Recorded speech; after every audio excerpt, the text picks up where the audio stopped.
So if you clicked on this video, chances are you're interested in checking out this game and you're wondering, is it any good? Well, before I answer that question, I'll ask you one back. Are you a fan of Rick and Morty? If the answer is yes, then stick around because you're gonna want to hear this. But if the answer is no, well, stick around because you're gonna want to hear this. Also, if you leave now, it's kind of bad for the algorithm, so support your boy, man. Anyways, without further ado, this is my review of High on Life. That rhyme was unintentional, sorry. Justin Roiland, the foul-mouthed, fast-talking creator of shows like Rick and Morty and Solar Opposite, is no stranger to video games. In fact, his game development studio, Squanch Games, already has notable titles under its belt, including Trover Saves the Universe and Accounting. Both of those quote-unquote games are more like interactive experiences from Roiland's twisted mind rather than a traditional video game. Their newest game, High on Life, takes Roiland's imagination, his love for sci-fi, and blends it together with a pretty competent FPS with an occasional inventive or inspired gameplay.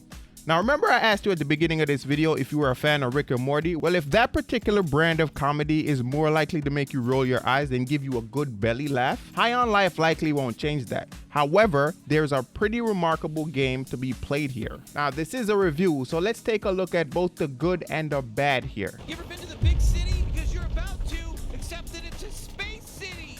Like much of his other works, High on Life doesn't waste any time getting started. From the jump, you are introduced to the game's controls via an in-universe Doom-like game called Buck Thunder 2 Xenoslaughter, which simultaneously pokes fun at and pays homage to the absurdity that was the early FPS shooters such as the aforementioned Doom and Castle Wolfenstein. Roiland's iconic, or graded depending on how you feel about him, babbling begins immediately as he voices Buck Thunder's divorce attorney and goes on ad nauseum about his ex-wife and how terrible she is. Buck off! It's me, Bill, your divorce attorney. Welcome to Buck Thunder 2 Xenoslaughter, another Buck Thunder game. Your ex-wife is back and more evil than ever. She's sending a bunch of her new blood-sucking boyfriends out. So go shoot them. Just kill them all, Buck. That's the game.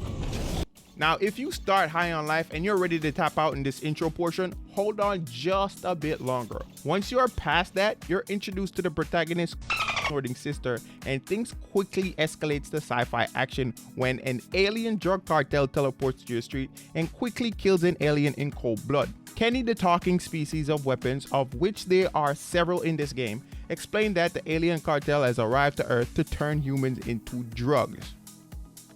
Yeah, that's the game's premise.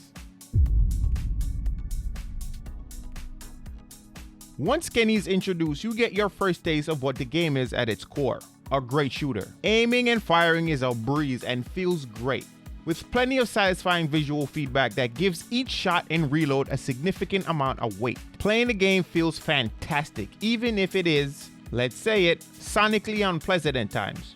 Roiland's insistence on comedy babbling and muttering leads to a situation even in the first combat encounter where Kenny the Gatlian and every enemy on screen are talking at the same time.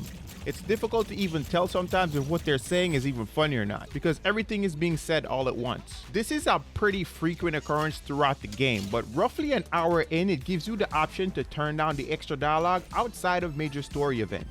It's definitely a helpful option that levels things out a bit. High on Life is without a doubt a Justin Roiland game, for better or worse. That means that the game is packed full of interesting characters with even more interesting character designs, and a near constant stream of jokes for the game's 8 to 10 hour runtime. Not all the jokes will actually land, but the ones that do are pretty great, especially if you're intimately familiar with video game history and culture. Think Conquer Bad Fur Day in space, and in first person. That's the vibe it gave me. Its faults in its story or comedy can be easily forgiven for its excellent, well-balanced gameplay. Shooting feels almost as great as Destiny, and extra features like enemy juggling, knife-based grappling or swings, and even some pretty complicated platforming round out the experience. High on Life is Justin Roiland's and Squanch Games' first real video game. It feels like it's maybe a little too cocky or self-serving occasionally, but it's still worth at least a little bit of your time and attention. In my book, I call that pretty damn decent.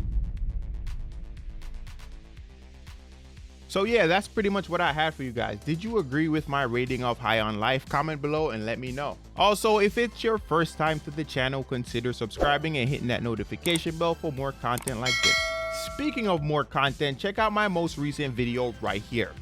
Thank you guys for watching. It's been your boy Dre, and like always, play on, play up. Peace.